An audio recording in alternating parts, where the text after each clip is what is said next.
Master Corporal Ryan Schmid. I'm the Public Information Officer with the City of Dover Police Department, and I'm here with Chief Thomas Johnson Jr. today, and we're going to discuss the 2023 annual report.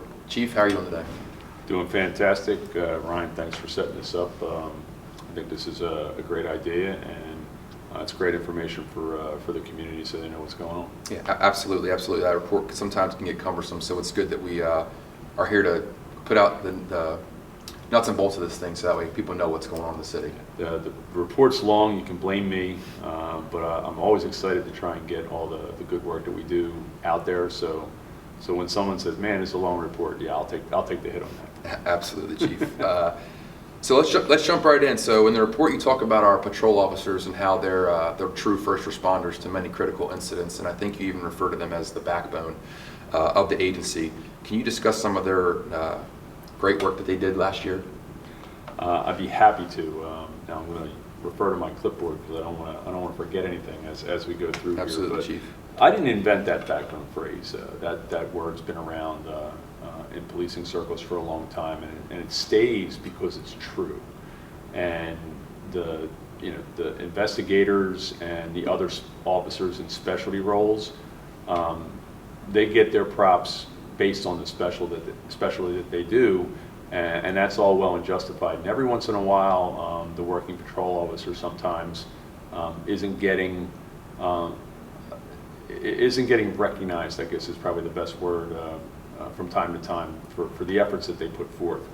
And there's a lot of numbers in that report, and obviously we can't go over all the numbers, but when you look at the number of shopliftings, over 1,300, property crimes over 1,800, the ever-present domestic situations that we go to all the time, almost 2,000 of those, and then close to 2,500 violent crimes.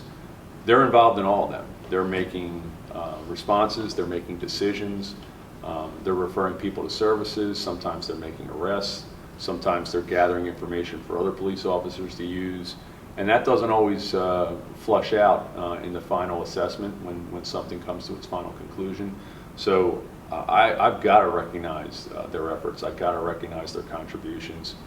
The first aid that they do, whether it's a crash, a medical emergency, a prisoner, sometimes. No one's thinking about the idea that, while we have to enforce the law, and we never are really excited about doing that when you take away somebody's civil liberties and you got to cart them off to jail. But if you can show some compassion and some concern while that person is in your custody, I think that's a great thing. Quality of life issues. We could talk for an hour on all the different possibilities there. They're on the front lines of the quality of life concerns that any community might have. Narcan, the opioid epidemic. They're giving life-saving medications now. That wasn't even heard of when I was a rookie patrol officer. Not even something that you would think about doing. You would do CPR and other rudimentary things, but giving an antidote drug for a life-threatening emergency, that's 21st century kind of stuff. And then the guns. And I know we're going to talk about guns in a little while, but out of the 127 firearms that we got off the street last year, Patrol got 35 of them. That's a significant number with no pre-existing investigative information to lead you where to go. That's just a demonstration of due diligence. And then that's all the stuff that they come across when they're answering the radio. That's not even taking into account their own initiative and the things that they do on their own to make us all safer. The traffic enforcement, we talked about the guns, that gets drugs off the street, that gets wanted fugitives off the street when they're identifying people in places and in circumstances and discovering warrants and finding people that might have the opportunity to do harm. They don't have the opportunity anymore because they're brought back into custody where they're supposed to be. They're going to all the traffic crashes, almost 2,300 collisions in Dover last year. And in there was 533 injured people. That's where the first aid comes in.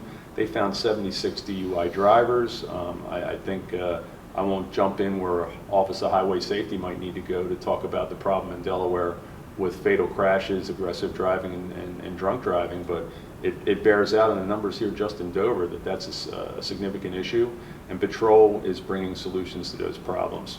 Anthony Valenti was recognized by Matt last year for his efforts. Not only is he a great practitioner of DUI enforcement and investigations, he's a teacher.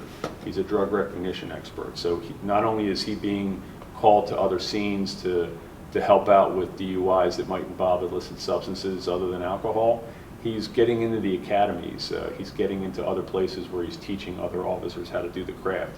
So not only do we have responding professionals, we have teaching professionals in that patrol division, and that doesn't get recognized all that often. Diego Zamora, another great example that I was happy to put in the annual report. There's a guy, the term control tactics might be a term that's not real common in civilian circles, but that's the methodology that we use to bring people into compliance and into control when someone's resisting arrest. You need to be effective in that moment, but you also have to try and prevent injury in that moment. And Diego's a working patrol officer that teaches other cops how to do that safely, correctly, and constitutionally. And I don't know how you put a price tag on having those kinds of people in your universe. And just when you think it's the little stuff that patrol does, patrol can do big stuff too. They handled a kidnapping scenario last year that we outlined in the report, almost from beginning to end, through their own initiative, their own due diligence. They didn't just dismiss an initial report of, okay, somebody saw something that looked like it was a kidnapping. They went the extra mile. They went and found video. They were able to corroborate what the witness report was. They got a license plate. They found where that person lived. They found someone that knew where that guy was and what was going on. And they found the victim and got the victim back into a safe space, and then they had the offender in custody before the shift was over. Boom. That's patrol. Right, absolutely. And I was a detective for 6 years, and a lot of times when I get called in for complaints, patrol had already done, I don't want to say all the work, but a lot of the work for me, so it was always nice when you had that little assist from them. So Chief, you talked about the 127 illegal firearms that we seized last year. Just so happens that we also had a notable decrease in shootings that resulted in injury from 22 victims in 2022 down to 11 victims in 23. What strategies did we implement as an agency that you think contributed? I know we can't pinpoint any one thing, but what do you think that we did last year that contributed to that reduction? Well, I think it's the all hands on deck mentality. And first, let me set the table when it comes to shootings and the victims of gunfire. Some of that's within our control, but some of that is stuff that we track and we try and stay ahead of, but we don't have the control over it that we would like to. National trends in violence. America will ebb and flow on how violent she is with each passing year, and there are variables that influence that behavior that are beyond any individual police department and their capacity to address. And then what the judiciary might be doing. This is no editorial on what bail can and should be, or what post-conviction supervision can or should be, but depending on how stringent we are with keeping known offenders under control, sometimes has an influence on what we're seeing in our neighborhoods and on our street corners. So taking all that into consideration, we have an organizational focus on gun-related crime, and we just talked about the patrol division, our special investigative units. They know that we're all about the gun crime because those victims are the focus. And the fact that we could go from 22 to 11 people struck by gunfire in a calendar year in a community of this size, I am proud about that number for 2023. It shows that our special units were focused on the right people in the right moments and getting those 127 guns off the street. Hard to say how many crimes we prevented, but the numbers do bear out a little bit that we did a good job last year doing that. Regular case detectives are going to get guns off the street through the normal course of investigations. All that, when the heads up of the patrol officers, like I talked about, the special investigations, but I didn't want to finish this question and not remember our partnerships. State level partners, particularly the state police and the Department of Corrections, our federal partners between the FBI and the ATF. The thing that I'm very proud about and excited about is in the 21st century, law enforcement has gotten so much better at not worrying about who gets credit for something good happening.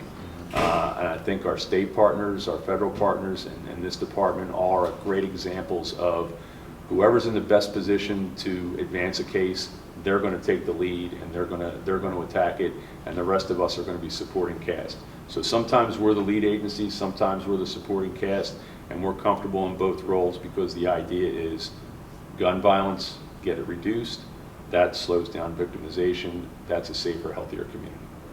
Absolutely, and I think this goes right in hand with that. You know, we've maintained a high clearance rate since I've been here for serious crimes like homicides and robberies. So what main factors do you think contribute to those impressive stats that we're able to put out every year? A lot of credit to go around when you talk about clearance rates. The system, or the machine, if you will, this agency has to be running on all cylinders to get high clearance rates. And I'm actually going to take the beginning of that right into the 911 center. We're very fortunate to have emergency communications as a part of our organization. Not every police department has that advantage. So when our dispatchers are getting fast information and they're getting accurate information and they're gleaning things that help solve cases right with the initial call for service, that increases our speed, that increases our efficiency.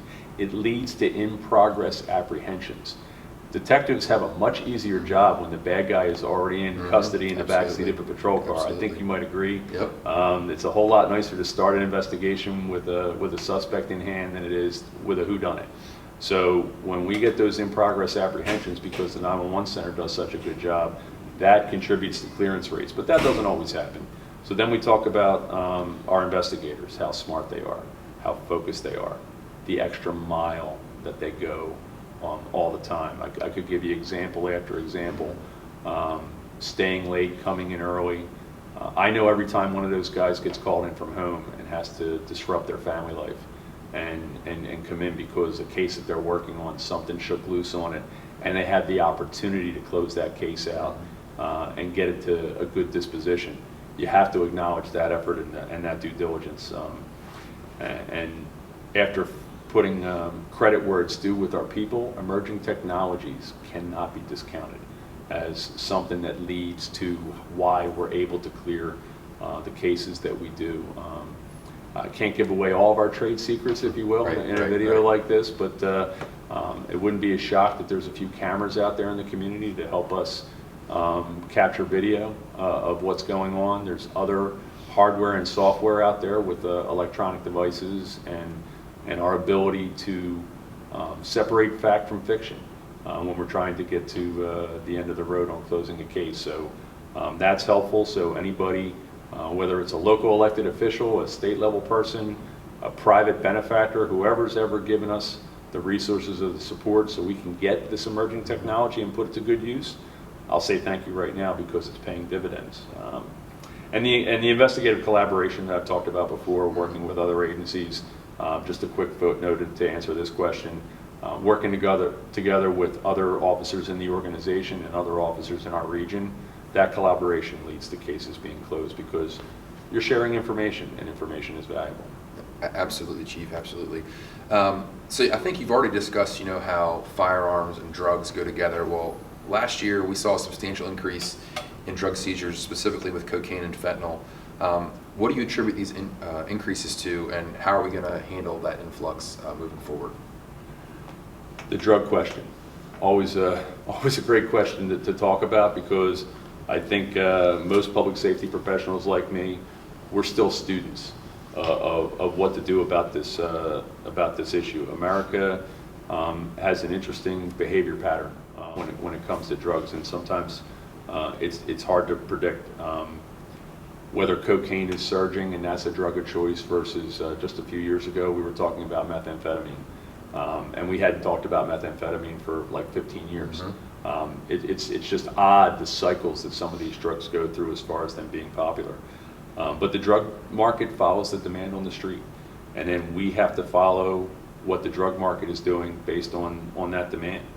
Now the numbers that you saw in last year's report were a part of a bigger operation. There was one big operation that had what was described as record-setting numbers here in the state of Delaware as far as elements of that particular seizure.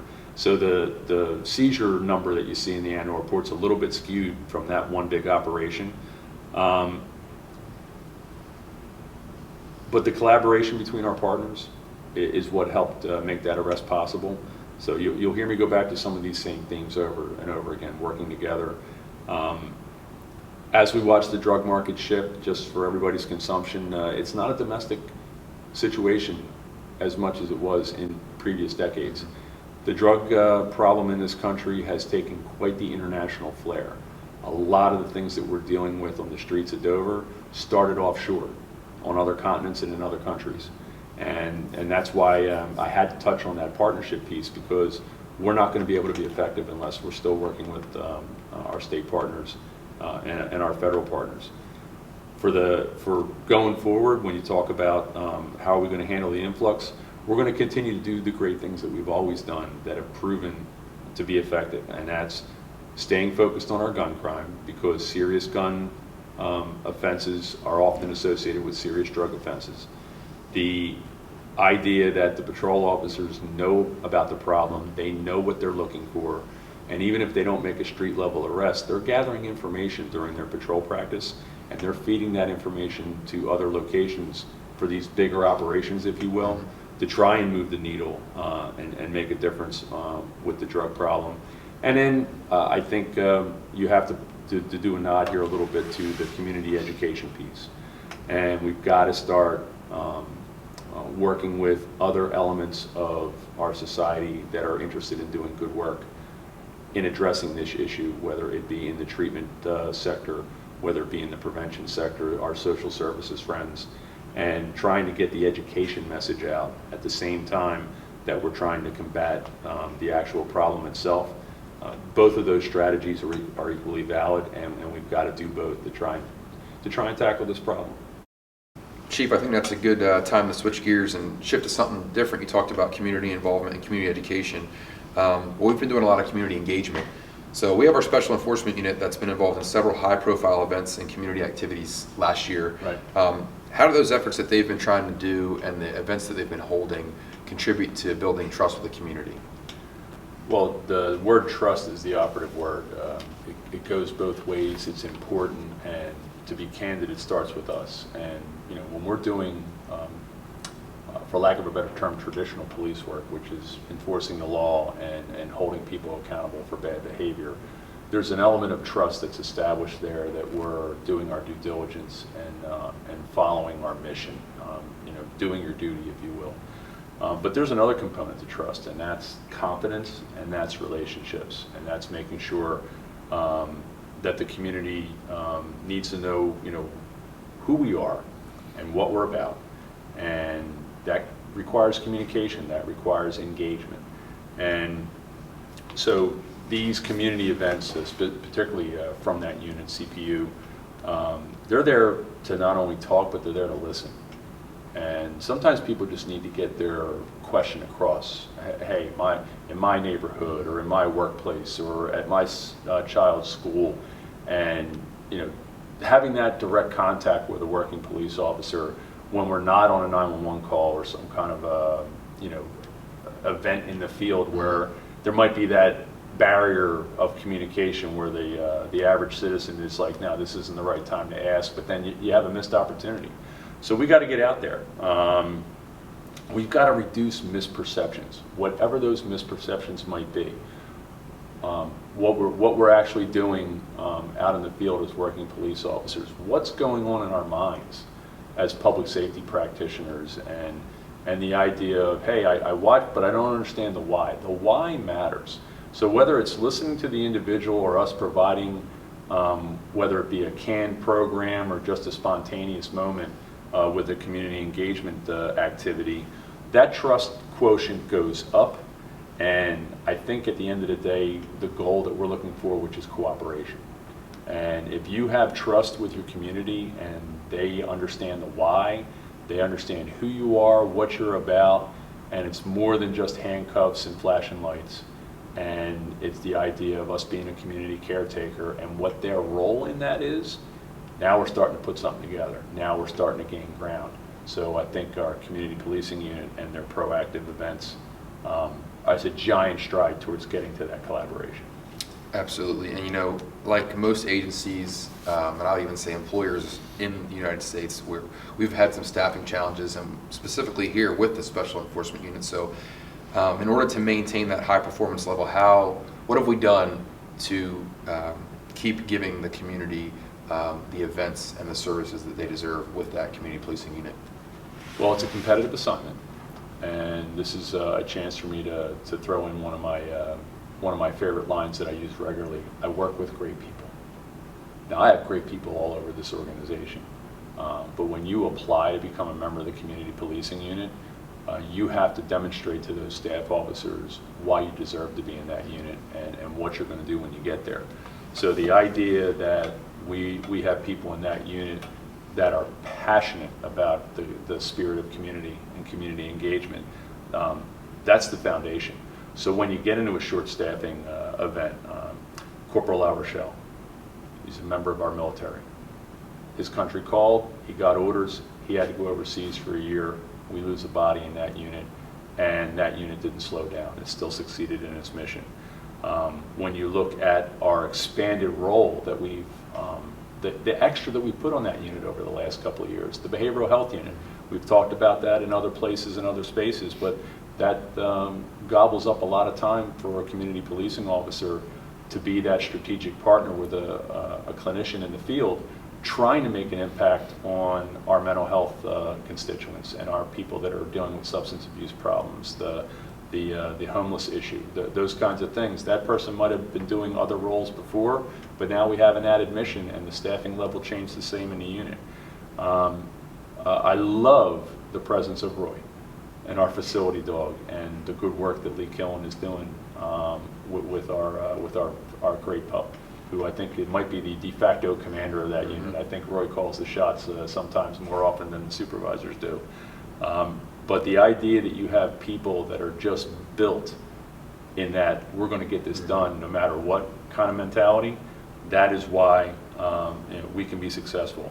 There's leadership in that office, from the sergeant, who's almost synonymous with community policing here in Dover, in the form of Jen Lynch, down to the most recent addition to that unit.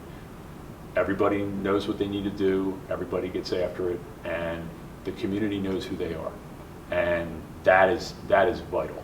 And I think that kind of leads into why we have success in other areas. Yeah, absolutely. And I think we kind of touched on this in the first part of this, but you know, they do lots of things. And we have Coffee with the Cop, Hometown Holiday. We have the Hometown Heroes that we do at Target every year. So what do those events specifically do to contribute to police community relations? Well, when you hear the word relations, you got to think about relationships. And success often for organizations has to do with relationships. Now, I spent a whole lot of time in the front half of this video talking about our relationship with other public safety partners, elected officials, things of that nature. But the true relationship that we have to have in the best shape is the relationship that we have with the people that we serve. And you know, we need that to be dialed in.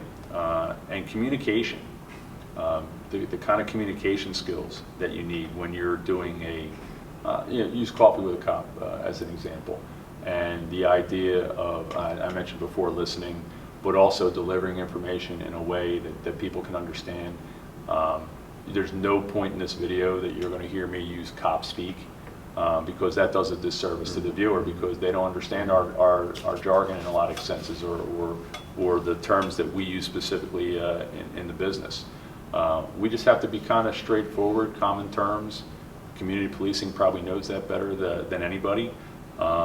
Because in those moments, and I don't care whether it's a scripted moment or a spontaneous moment, whether we're taking the response vehicle out to a neighborhood because we just want to have a few minutes with the kids, throw the ball around or what have you, that is strategic when it comes to information. And when you have a relationship with your community and you need information to either solve crime or prevent crime, that's going to come from the people in the neighborhoods, from the people that you're serving. So those spontaneous or scripted moments, superior communication leads to information that police management and supervision can put into our planning processes. and make sure that our operations reflect the needs. Yeah, that's awesome. And I completely agree. You know, building that relationship to have that two-way communication with the community is super important in helping us solve crime and also keeping the community trust there. So our special enforcement, it also includes our youth school resource officers. How important are they in their engagement with our strategy to reduce crime and enhance community safety? When I was thinking about this question in preparation to today, I put the word huge in capital letters because this is huge. How hard is it to go down the road of recognizing how important our young people are to not only the future, because we always talk about they're our future, they're also our present. And I think we overlook that sometimes in the idea that their situation needs to be healthy and thriving now as well as in the future. But it's 2024 right now, and we're talking about the 2023 annual report, and that means our pandemic teens are now our young adults, and we're adjusting our relationship in that zone. So the school resource officers, valuable. And I was trying to think of a better word than valuable, and there isn't a better word right now for the purposes of I can't quantify the value of what they bring to the table in our relationship with the school district, in our relationship with the other schools that might not necessarily be a part of Capital, where we're invited into that environment. We can teach, we can mentor, we can address issues. Most of the time those issues are addressed administratively. Every once in a while is there a prosecution? Yes, not because we want that, it's because there's no other alternative. We have to go down that road.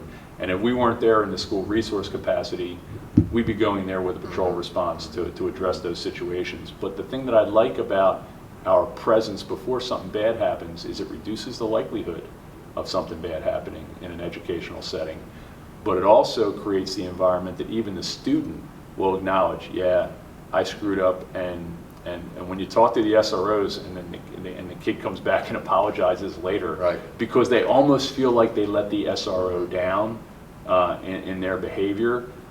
Hey, we're going to get through that moment, but that relationship, that moment between the SRO and the student will pay dividends in the future when that young person has to think about accountability and their actions. You know, they can feel supported, but they can also feel like they're in some structure at the exact same time, and I think that's healthy.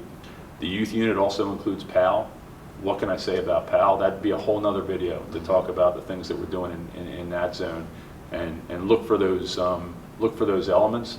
But the one thing I will touch on is the idea that in 2023, Corporal Schmid came and said, hey, you know, we do the athletics, we do the other things. How about we go and start teaching our young people some life safety skills? And he's credentialing middle school kids in CPR.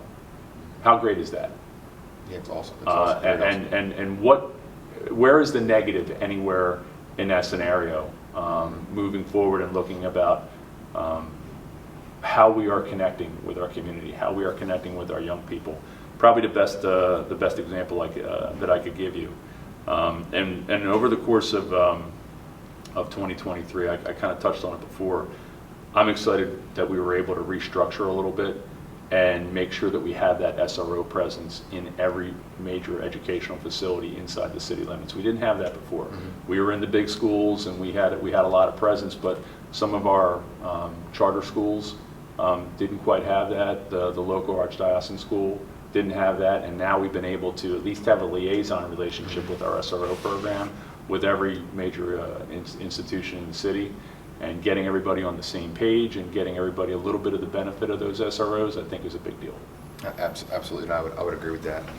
Chief, I think that's a great point, and I think that's a good spot where we can jump into something else, our planning and training unit. They've been very active recently in providing extensive training opportunities for our officers. So how does that translate how does it benefit the department and the community with the training that they're receiving now? Well, the planning and training unit never gets the love that they deserve. Unsung kind of role in the department. And I guess probably the quickest way to define them is they are our commitment to best practices. So if you're going to have a professional standard, And professional standards is basically the triangle of policy, training, and oversight. The training piece is obviously huge in that moment. And we're a learning organization. I guess is probably where I should start, is if you recognize that as a profession, we can never stop learning.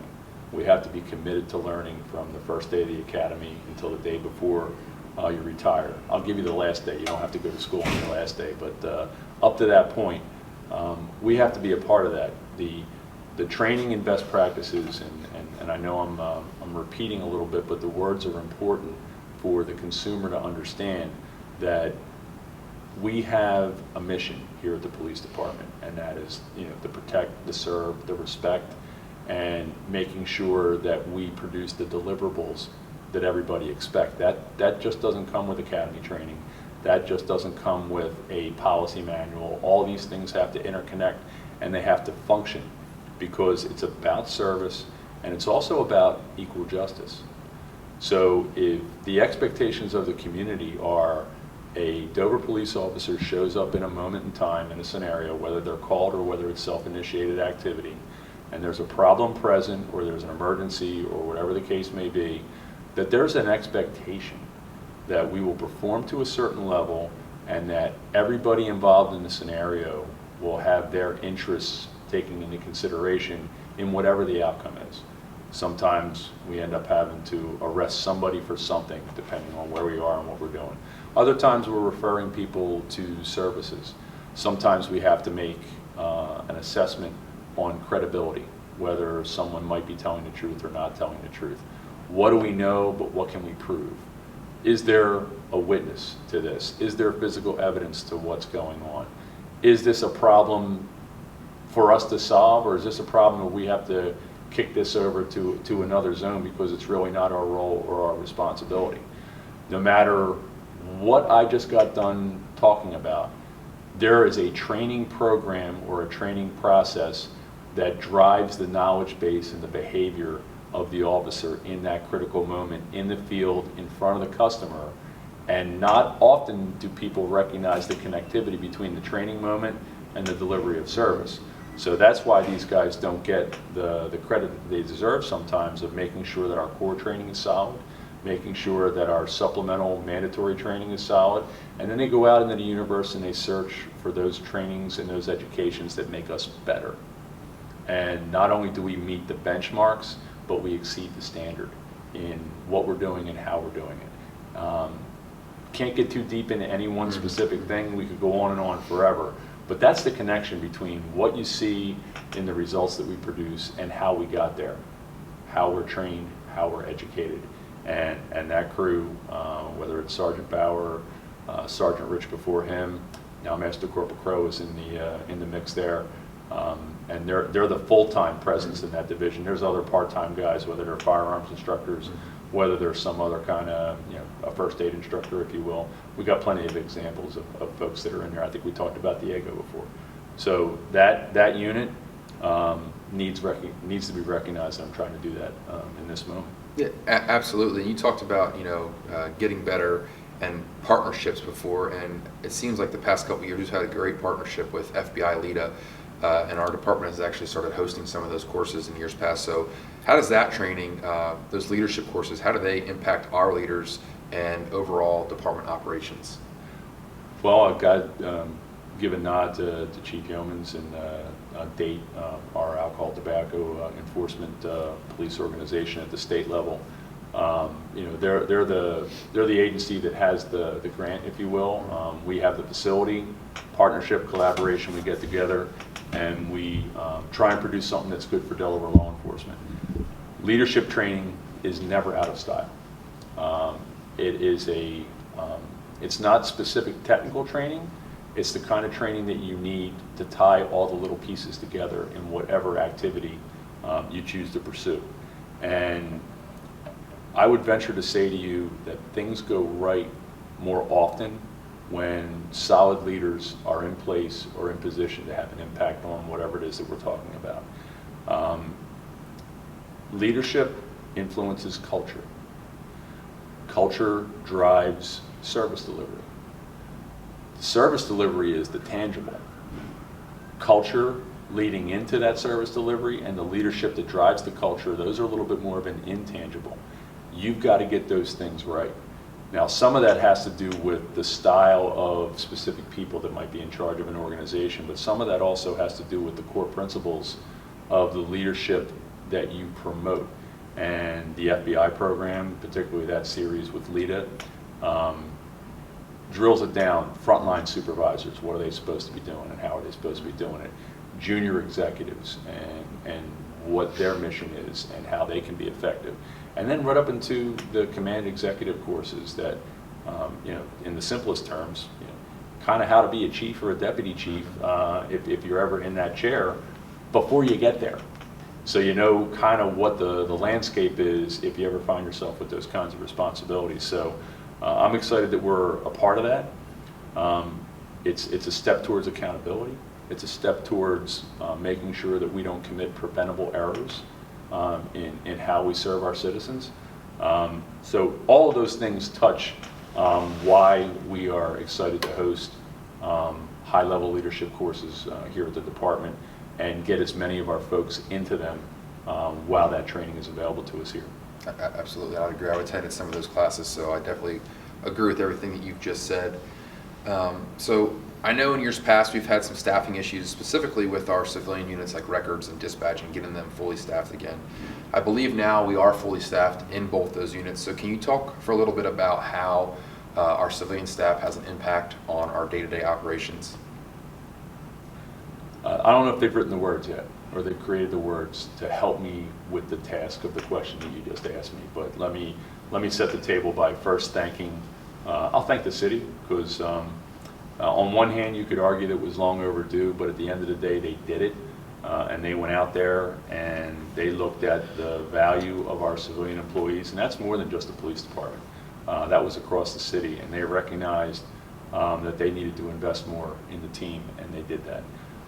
So the idea that salary and benefits are now back in a place to maybe help with some of those vacant positions where maybe somebody was inclined to come join us in the public safety mission, but when you've got responsibilities, a family to take care of, and you got to look at numbers, you got to make a decision. So now that we got that the heck out of the way, that opened up the floodgates for us to get quality people. And like I said, the civilian staff, they never ever get enough credit. They enable us to be successful. If they didn't exist, I'd have to assign police officers to do more administrative functions, more tasks that would not allow the power of their training and of their authority to be used in the community to solve problems and protect the folks. So when you talk about the supply function, the logistical function, the technical support function for any organization, that's huge. And I'm actually going to take a little bit of liberty here. It would be easy for me to recite to you every police officer that works here, but that would take forever because we got a lot of them. I'm going to go down the road of all the civilians that we have here and all the great things that they do to support the organization, if you'll indulge me a little bit. Mm-hmm. And she's going to hate me for doing this, but it starts with my assistant. Rebecca is remarkable in keeping me organized. Think about an agency executive that didn't know where he was supposed to be, what he was supposed to have with him, the first name of someone that he was about to talk to, because I haven't read that email for 3 months, because that's sometimes how far out in advance my activities are pre-programmed. Rebecca keeps me looking competent. Now, I dress myself. Don't get me wrong. Like I can do some basic things, but when I get out there, some of the biggest secrets to my success is the support that I receive all across the organization, but specifically in the executive offices. Rebecca McNamara is a difference maker, and the team goes on and on. I've got a boatload of retired officers in this organization. After they got done doing direct delivery of public safety, they made the decision to stay on and help the organization in other things to free up officers to do police work. Think about accreditation. We talked about professional standards. We talked about best practices. Our accreditation manager is a retired captain, Rob Scott, and he's kind of like the conscience of the organization. He understands being a cop, he understands police leadership, and when we're thinking about policy, when we're thinking about process, we're going to go and make a decision on what we're going to do and how we're going to do it. Rob comes along and says, hey, good, good, good, can't do that. Why? Because it's not in line with accreditation, it's not in line with what's considered best practices, and he helps us not make mistakes when it comes to policy and process. That's a full-time position. If anybody's ever been around any profession that has an accreditation component to it, that's full-time work, and we're so lucky to have him with us. Megan's Law, that's all across the country. It takes different shapes in different states, but you need someone or a group of people to keep track of sex offender compliance. So having Andy Morris and Jimmy Stubbs, both retired frontline supervisors from this organization, staying on and giving us that function, if you will, as monitoring sex offense compliance in the city of Dover, which is also a full-time job. There's a lot of people that are on the Megan's Law list. I would have to assign police officers to go around and do an oversight function, and that's not getting the best out of my people that are in the role of a sworn police officer that can do direct service delivery. So hats off to them for managing that area of responsibility. In other settings, we've talked about group violence intervention, and that being one of the strategies that we're using to try and address gun violence in the city and all up and down Delaware in targeted areas, with cooperation from the Attorney General's office and so many other organizations, including John Jay College. But when you run a program like that, that program is driven on information. And we have a GVI analyst, a retired deputy chief from here, Timmy Stump, comes in and helps us figure out where all the critical information is for the GVI strategy and the GVI approach. You need organizational skills and you need police sophistication to do that role. And he hits out of the park regularly to help us be successful in our mission to keep people safe. He's functioning in a civilian capacity. You'll never see him. He's in an office somewhere. But now everybody knows a little bit more that we've got that kind of help. Our evidence. You can't go to trial without a solid chain of custody in the evidence that we collect off the street. Frank Grosso has been in that job for quite a number of years. I'm trying to remember the last time I saw a report on my desk that said there was something out of line with our evidence. Because accreditation, which Rob keeps an eye on, says that we have to keep an eye on our evidence function. And so we do that, and then you're looking for the intersection of, oh, we have a problem, there's an I not dotted or a T not crossed. It never happens. Frank's retired out of Washington, D.C. PD. And, we are so happy to have him. And now, with Amanda Beckett joining him as our evidence technician. When we got into that body-worn camera universe and we started having to manage all that digital evidence, we needed help. Amanda's been a breath of fresh air. And her organizational skill and her style, it's like she and Frank complement one another in that evidence function in a way that you wouldn't believe. So excited about that. The resources manager. Robin Atkins, I think, might be the reason why I stay out of trouble with the city. Because when you have a budget the size of ours and you have to account for every dollar and everything that you did, whether it be a grant, whether it be taxpayer money, whether it be the process ahead of time or the follow through after the fact, Robin keeps me out of I'll call it city jail, right, when it comes to the idea of making sure that the mistakes aren't made. That's a huge undertaking. She's been 20 plus years in that office making it happen, and she's next to Rebecca, she's one of the secrets to my success as far as being a competent executive manager and having the information available to me in critical moments so we can make good decisions with our money. There isn't anybody out there in the world that works someplace that doesn't have a computer. And when the computer's down, how's the business going? Now, we're not a business, but we're a function. And our IT team, the director, Chris Mengi, and our specialist, Alex Hassman, those two guys, 1-2 punch. Those are the computers in the building. Those are the computers in the police car that allow the police officer to function and do his job, get that information from the dispatch center, see it on the screen as they're driving around, interrelate with other officers, produce the documents that they have to produce, get on the video phone and see the judge from the patrol car and talk about whatever you need to talk about with the judiciary. It's a big deal. We'd be dead in the water if those guys weren't dialed into their job. Our building craftsman, Van Schaefer, another guy, was in the business before. He's retired corrections, and now he's with us. Snappy dresser. Gotta like Vance. He's got the style points. He sets the standard for everybody else to follow. But he's also crack at making sure that every time you swing open a door, it closes behind you.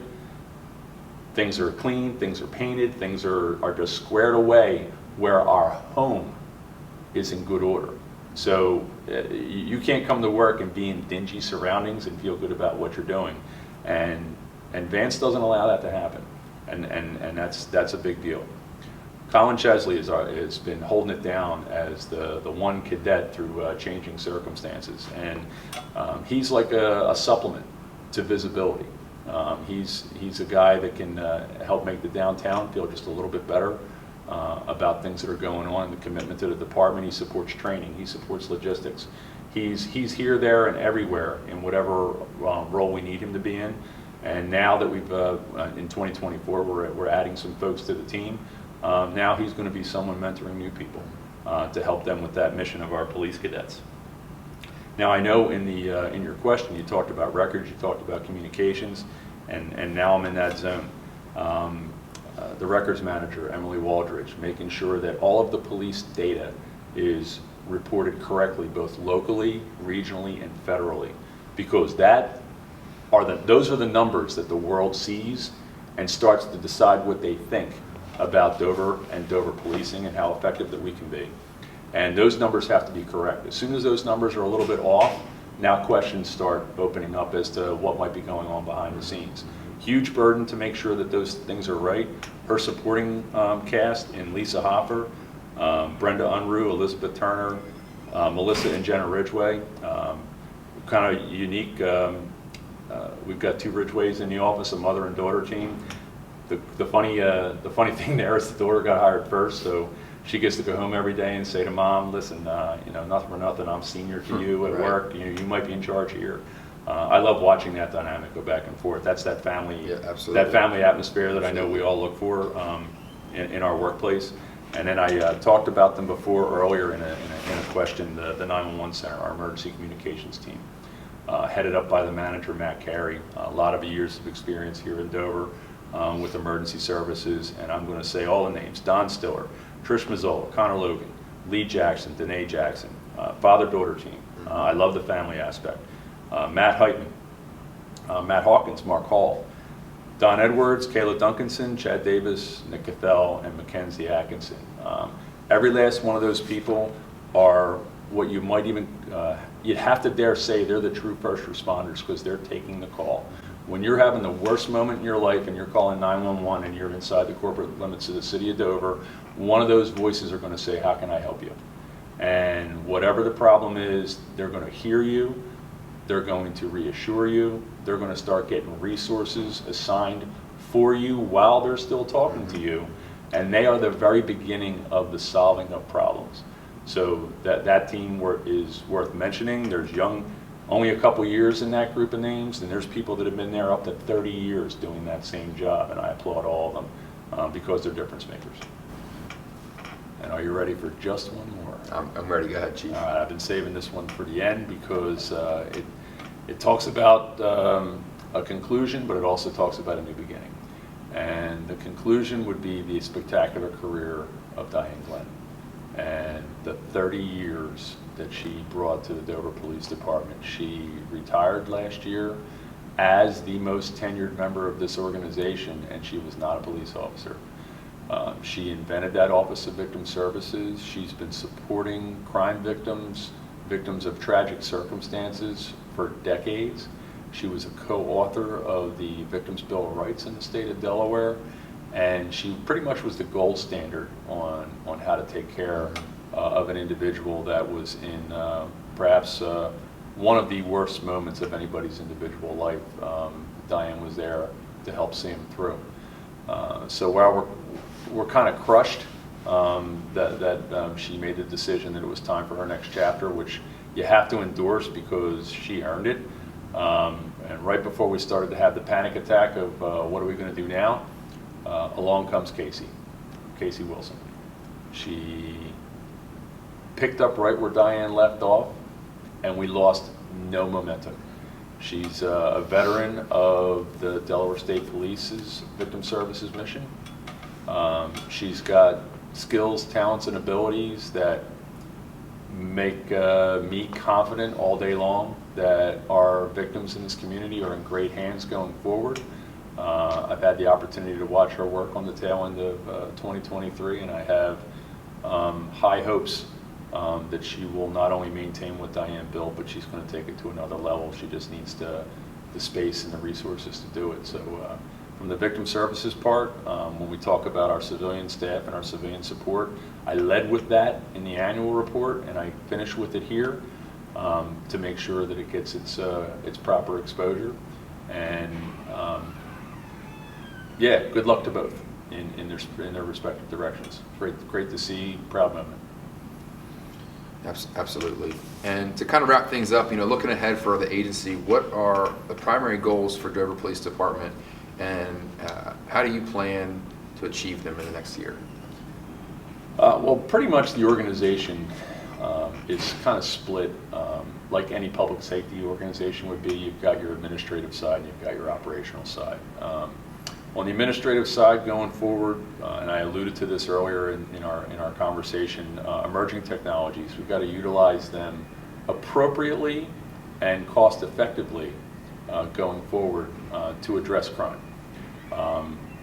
And this kind of lines up with the idea that it takes more than just the working police officer to create not only the perception but the reality of public safety. So that also means maximizing our public-private partnerships, whether that's with a community organization, whether that's with a corporation, whether that's with a nonprofit, whatever the case may be. But working together to solve community problems has to be a part of our future.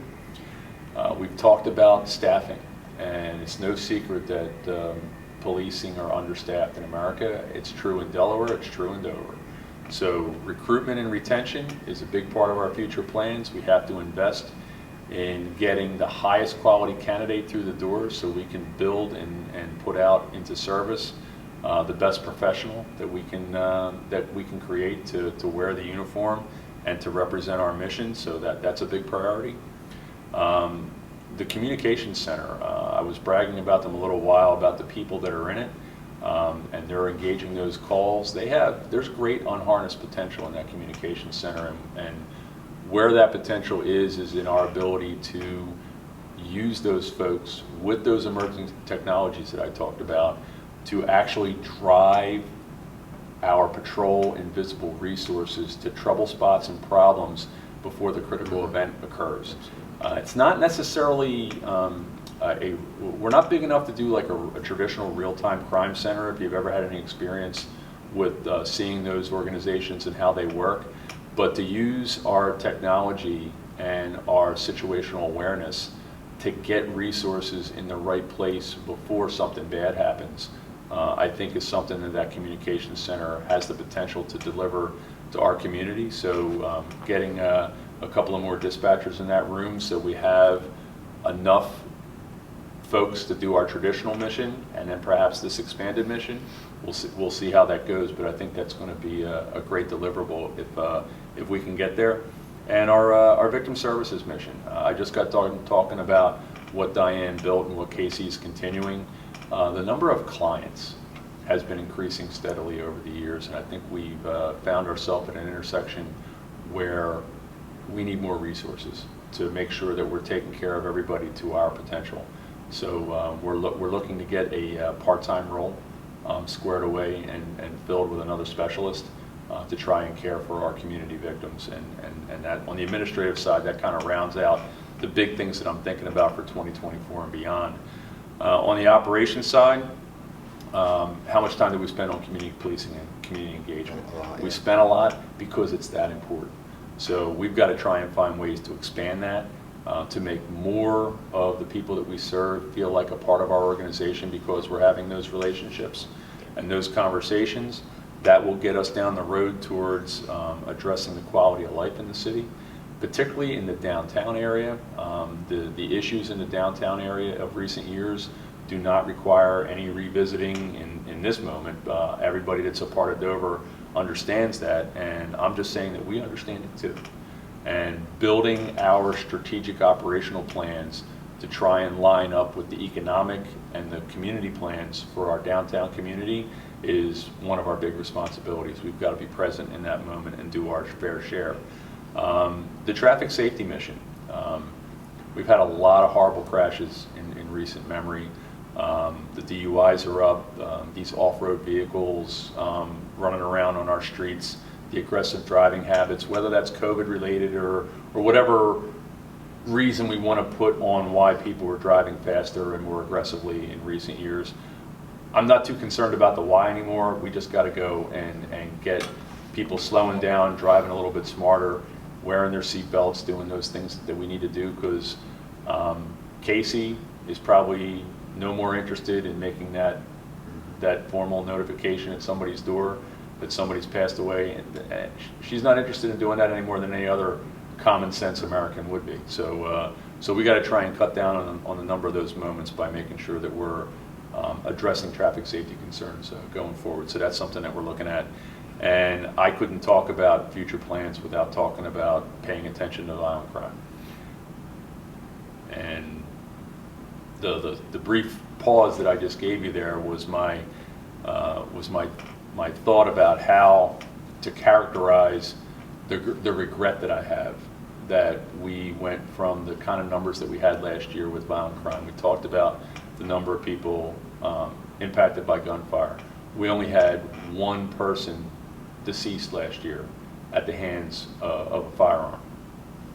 And then we get into 2024, the time that we're producing this spot, I've had 5 homicides in this city.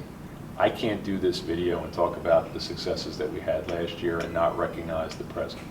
So that's just to tie back to what we talked about before. Crime trends are going to ebb and flow, and some of that's outside of our control. We can only handle the business that we have influence over. And we're going to continue to do that. We have arrests in all 5 of the cases that have occurred this year. But just because you make an arrest after a homicide shouldn't and can't make you feel better that it happened in the first place. Prevention is the biggest tool.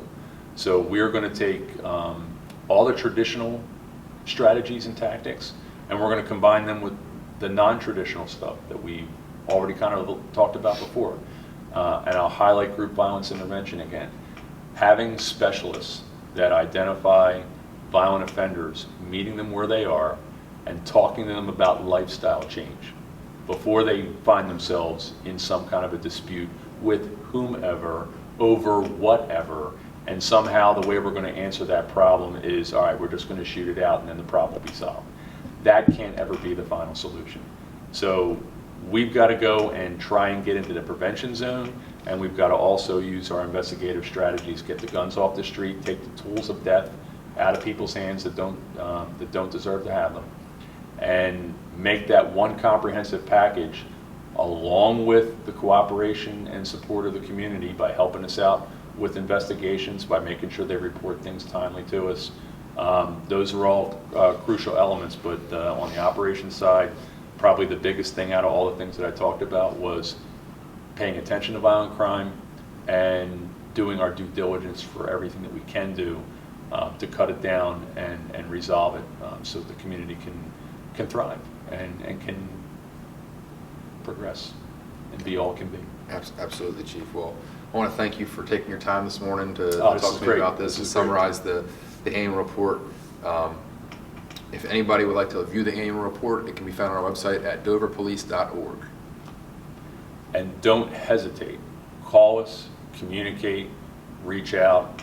We are an entity that is a service entity. We're supported by our community. We're accountable to our community. This report is one way that we try and do that. Come by headquarters, stop an officer on the street, ask them questions. You might be surprised you're going to get a great answer. And that relationship that we're trying to build through this video and through our other community contacts are going to help us learn about one another better, and I think provide for a better future and a more safe Dover. Absolutely. Thanks, Chief. Thank you. Appreciate it.